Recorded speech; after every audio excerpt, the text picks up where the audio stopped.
Alrighty, welcome to another video. My first impressions of the HIVE SCUM. I'm going to be going over the trailer as well as the dev vlog. Now just before we start, I do want to mention I'm not a part of the content creator program, so I won't be getting any early access or any early information. This is by choice. And just to digress for a moment, now the reason I want to quickly bring this up is because Mr. E brought out a video, the allegations, I'll flash it up on screen now, just go watch it if you want to. Fatshark doesn't regulate or filter what they say, you can criticize what you want, just not the employees, and you have to be nice to one another within the program. I totally believe that. My issue is, just because the contract says you don't need to worry about criticizing Fatshark, that doesn't mean you won't self-regulate in the interest of maintaining and preserving that relationship. Whether you do it consciously or subconsciously, you will do it. And I'm not saying Mr. E specifically when I say you will do it. Like, yes, I'm saying he will. I'm also saying I do and everyone else does is what I'm saying. So don't take this as a personal attack on Mr. E. It's not. I'm just using it as an example. My point being is that you won't have the same level of conviction when it comes to criticism. And if you don't believe me, go talk to your mother, then talk to your partner, your wife or girlfriend, and then go talk to a random female friend. Absolutely, you change your tone, the things you say, you may not swear as much around your mum, and depending on the relationship, you will self-regulate. It's just within human nature. And finally, again, the reason I'm bringing this up, I have no such relationship with Fatshark,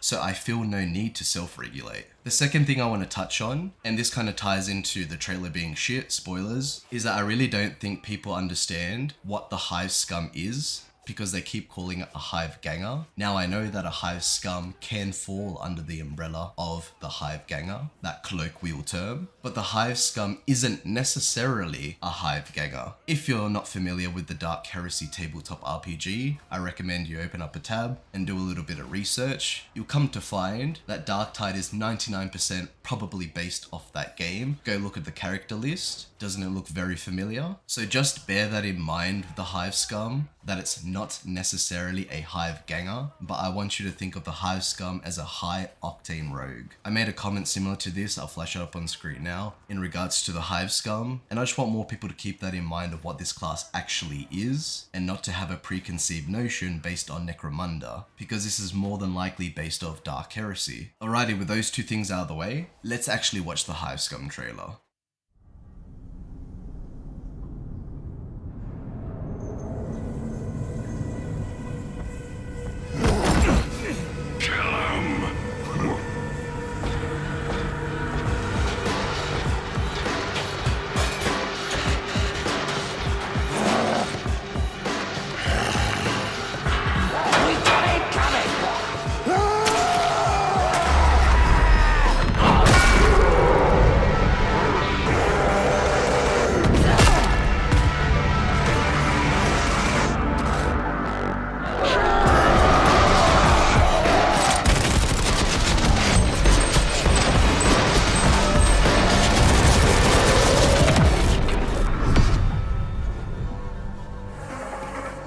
Alright, look, I'm gonna start off with, is this the worst trailer ever? No, it's not, let's be real, there's far worse things out there. But is this even a good trailer? No, it's really not. It just feels really flat and it does not land. I think the first thing is it's missing like 20 to 30 seconds. Go compare that to the RB trailer and you'll notice that it's 30 seconds longer or thereabouts. And that adds to the build up of the character. When he starts up the trailer with, "Attention scum!" It's like, damn boy, I ain't even gay, but you know, gee. But jokes aside, I do think there's more to it. I do think the music was a bit of a weird choice. I don't think it necessarily matches what's going on, or at least the aesthetic of the character. I don't know, it feels kind of cliche. Maybe something I would expect from the Matrix or some shit. I don't know, but it's not fitting with this trailer. It's not. Now the next thing is this run animation. I don't know, but to me just, it looks really goofy, guys. It's definitely a downgrade from the animations in the RB trailer, which I will show after. I don't know, to me that looks very comical. Now I do think the dual wield was pretty cool, could have been better. Again, that's really what it is. It's cool that we're getting dual wield is sick, don't get me wrong, but it could have been showcased a lot better. But more importantly, why the fuck isn't the rocket launcher in the trailer? Of all things, that most definitely should have been in the trailer. I think that's what most people are going to be most excited about, and it will resonate with the majority of people. Imagine you had like that 20-second build up, and then you have the Hive Ganger jumping off something with a fucking rocket launcher, and then they land in the middle of the platform, crowbar one or two enemies, and then you pull out the dual wield. Like, I know you probably had some regulation issues with the stimm. I live in Australia, I totally get that. The government's pretty antsy-pantsy with that bullshit. But there were other alternatives. And we already know they cut something from the trailer, because rewatch it again, you can actually hear a stimm sound at the start, but no one's stimming. So yeah, I get it. You can't necessarily show drugs on an ad, a marketing thing. I get it. Do I agree with it? No, not necessarily, because this is not meant for children anyway. But where's the rocket launcher? So now let's compare this to the RB trailer. Attention, scum! You are in defiance of the Emperor's law. You cannot hide. You cannot escape. We are judgment. Prepare for sentencing.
God damn, that gave me a half chub just watching it again. But you see what I mean? That extra 20-30 seconds to set up the character really adds a lot. Another thing is the Hive Scum trailer feels pretty much like a fucking ripoff of the RB trailer. It's the same concept of the character walking down like a long corridor bridge kind of shit and then getting revealed. If you're going to keep that as your standard template and foundation for how you want to reveal characters, so be it, but it has to be as good or better as the original. You can't just instantly downgrade it. Of course, it's going to leave a bad taste in people's mouths. So that's where I'll leave it off in regards to the trailer. Absolutely a marketing failure. I don't know what else to fucking call it. Absolutely dropped the ball, but that is par for the course for Fatshark. If you've been around long enough, you shouldn't be surprised. But as is always tradition for Fatshark, there is always a saving grace or some golden nugget that comes about, and this so happens to be the dev blog, so let's go check that out. Now the first thing that I want to say is you should absolutely do these dev blogs more often. Once a month, once every 2 weeks if you have the time for it, and can fit that into your schedule. Just tell us what you're working on, what was the focus of that month or that 2 weeks. I think these are great and you need more of them to get some goodwill within the community. Especially if you can get Teardor back onto here, because he sounds like he actually understands what players want, and I actually really enjoyed this dev blog.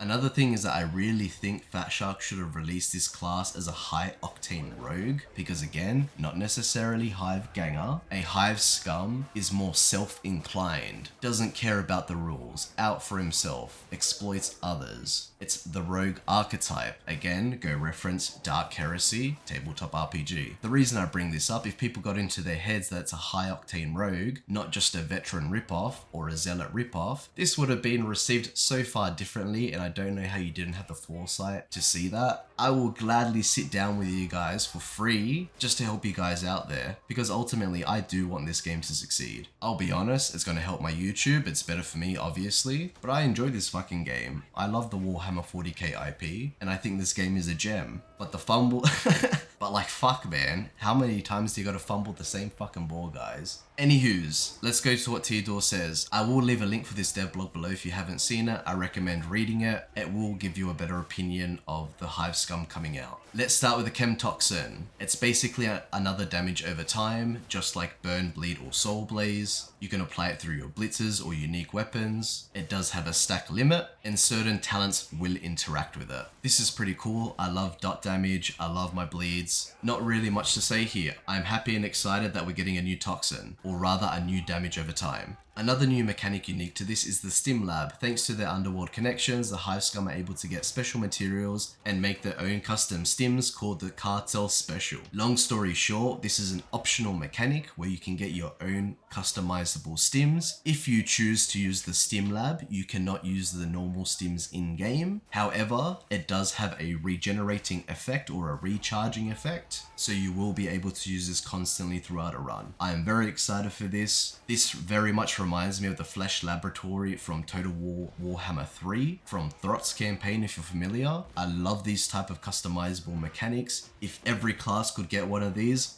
chef's kiss, please. This is the type of stuff that I was talking about in my State of Darktide video, that there needs to be like a more of a end game grind. Now this may not necessarily be a grind, but it's more end game content. We just need more spice, let's be real, because variety is the spice of death. Now the 3 archetypes, bear in mind these names are used in early development. They may change when we get the actual talent tree. So the first archetype is the Gunslinger, the Akimbo Shredder Auto Pistols. Its aim is to do overwhelming close range firepower with nimble dodging and a true running gun playstyle. That sounds pretty cool to me. I like my weapon specialist veteran. A couple of the talents: in your face, increase range damage at close range, which is further increased for a short while after reloading, and like the wind, dramatically increase sprint dodge angle. I don't know what that means, so we'll find out. And can sprint dodge even without stamina. That's pretty cool. Honestly, those are pretty cool. I'm gonna have to see how these obviously act in game, but I do think those are thematic. Base Coherency Aura Gunslinger. When an ammo pickup is collected by you or your allies in Coherency, everyone else in Coherency also replenishes a small amount of ammo. This is just a reject version of Survivalist. In just a basic description or explanation so you understand, the fact that you can combine this with Survivalist will probably make this pretty meta, assuming the class is tuned, at the very least at a balanced state. More than likely it's going to be overtuned, let's be real. The Blinder Grenade. That's your base blitz.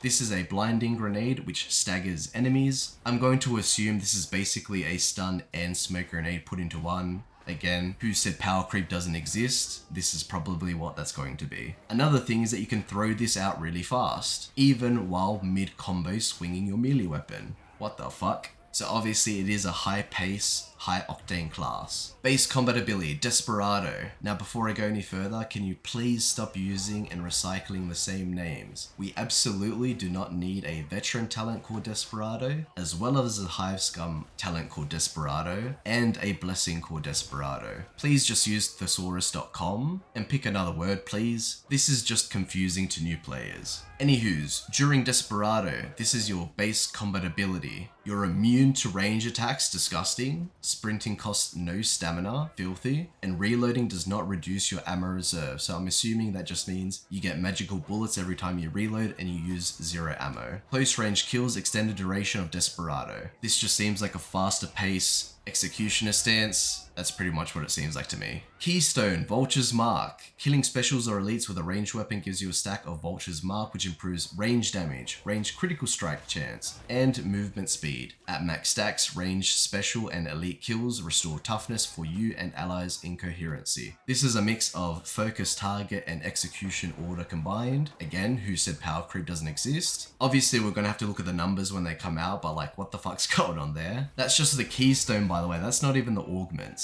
Going on to the second archetype is the Ruffian. This is your melee focused all-in aggressive class. 2 talents from this archetype is Nimble, dodges move further and last longer. As someone who thinks mobility is one of the most skill expressive and important stats in any game, anytime I see more mobility, I absolutely love it. Hyperviolence, upon melee kill, gain bonus melee damage based on amount of overkill damage. Very interesting. I do wonder what kind of melee weapons they're going to have and how high you can access that overkill damage or what percentage of damage you get returned. returned. But that's a very interesting talent. I like that, that's unique. Your coherency aura is the Ruffian, increased melee damage for you and allies in coherency. This is going to be pretty similar to heavy hitter, so if this is a 10% bonus, they really then need to look at all the auras and just start making them unique, because some have the same identity, but one's just very clearly stronger than the other, and it's like, what fucking for? I will touch back on this in a second. Anywho's, the Blitz, the Boom Bringer, this is probably the single most thing I'm excited about, a fucking rocket launcher, missile launcher, whatever the fuck. What else is there to say for when you really want something dead? Chef's kiss, amen, brother. I'm just gonna quote what Theodore says. That was so much fun. The idea came pretty early on because we were like, if we make a projectile weapon only exist as a blitz, we can really crank that effect. Absolutely, amen. I've been saying since I started this game that an Ad Mech class should come out with a shoulder mounted cannon like they have in lore and just use the same mechanic as Zane in Borderlands 3. Because for that same reason he's talking about here, because we can make sure that it doesn't have too much ammo or crazy numbers or doesn't scale weird. Absolutely. The only thing you need to worry about is get the numbers right and put it on a good cooldown. It's all numbers. You don't have to worry about in-game RNG seed economy like ammo. Anywho's, the combat ability, Rampage. Gain vastly increased melee attack power, which is damage, cleave, and impact. Also attack speed, damage reduction, and become immune to stuns and suppression. What the fuck is that? That sounds filthy, and I'm definitely keen to try Rampage. Melee attacks extend the duration of Rampage, although this effect is diminished after 30 seconds. Exiting Rampage leaves you exhausted and vulnerable for a few seconds. That's a hell of a lot of buffs. Like, I thought Lone Wolf was pretty strong on RB, but this might actually power creep the RB, which is crazy to think about. Ultimately, we do have to see hard numbers, but like the class itself, trailer aside guys, the trailer's dog shit. But holy shit, the class sounds pretty fucking cool and exciting in this dev blog. Keystone, Adrenaline Frenzy. A very aggressive keystone that encourages relentless brawling. Melee hits grant stacks of adrenaline which are lost over time when not attacking. At max stacks, lose all stacks and gain Adrenaline Frenzy. Increase attack speed and melee damage for a few seconds. I think that's a pretty good concept where you have up and down time. You gotta charge it up, you'll stim yourself, it'll last for a duration, and then you gotta... That's basically your exhausted state as you're working towards the next one. I think that's a smart concept to play into what feels like, okay, yeah, when I drug myself, there's going to be a little bit of downtime because I'm exhausted. That's a pretty common mechanic in other games, and I like it when it feels like it should. I don't know, I just think that's good design. Obviously, if it doesn't play well, you got to take a look at it, but from reading it, it makes sense. Another archetype that I'm really excited for, but I'm a little confused about, is the Chemist. This focuses on unique stimm and toxin mechanics, a couple of the talents, bless stimms, while stimmed, killing blows, clear some corruption. I'll be honest, that doesn't interest me whatsoever. Unless that also clears like wound corruption, then that will interest me. So I can go down, take a wound, clear a wound, and go down again. Yeah, that would be fucking cool. But if it's just like how the coherency aura of Beacon of Purity works, then I'm no longer interested where there's still a cap of a wound. Targeted toxin. Enemies infected with your chem toxin deal less damage. Increased effect on monsters. Pretty cool. I hope the AoE is big enough to be meaningful and that there is some leniency so we can use it in a bunch of choke points. It's not like some tiny 2-meter radius. Now here's the confusing one, the coherency aura, Anarchist. One is that this is just a ripoff of the Psychus coherency aura, increased critical chance for you and your allies in coherency. Like, surely you guys could have thought of something different. Like, why not a coherency aura that gives 10% less stamina cost reduction? So blocking, if I get hit, it's a 10% reduction of what it would normally cost. Sprinting is 10% less. Like, you get what I'm saying? That's a unique mechanic. Why can't you even make it attack speed? That's also a unique mechanic. Why didn't you give this aura, or this section of the talent tree, something to do with stims? All stims are 25% more effective, or 50% more effective. So for my teammates, if they use a green stim, it's going to replenish 1.5 bars of health. If they use a red stim, instead of the 25% damage, it'll be what? 37.5%. Like, obviously that sounds pretty crazy, but then you gotta also understand that you're not stimming that often in game. And it would obviously have the most effect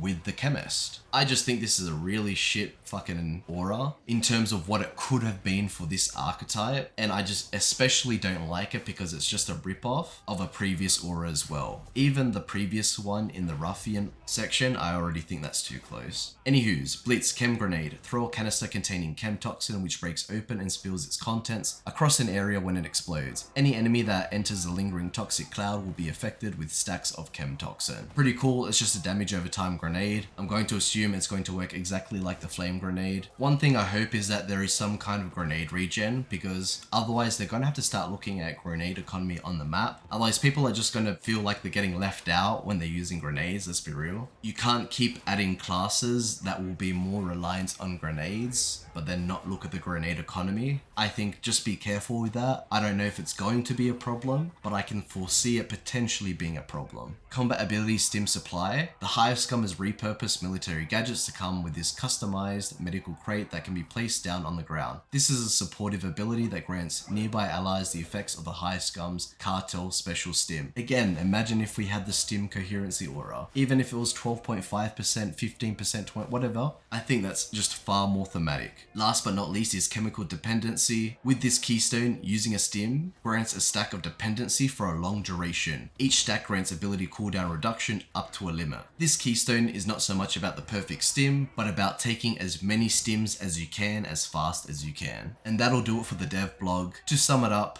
trailer absolutely dropped the ball. It didn't capture the hype or the potential of what this class would look like in game. You absolutely should have had the rocket launcher in there. You absolutely could have had the chem toxin grenade or the blinding grenade. I understand with the stims, again coming from Australia without ad and marketing regulations, I get it. But this dev blog should have came with the trailer. And again, if you communicated with us more prior to the release, the community may have had a better reception to this. But I think the saving grace is this dev blog. The class does look fun to play, but hopefully the next trailer for Ad Mech, totally not coping, is going to be really good. Anywho's, that'll do it for this video. Catch you in the next video. God bless. 07.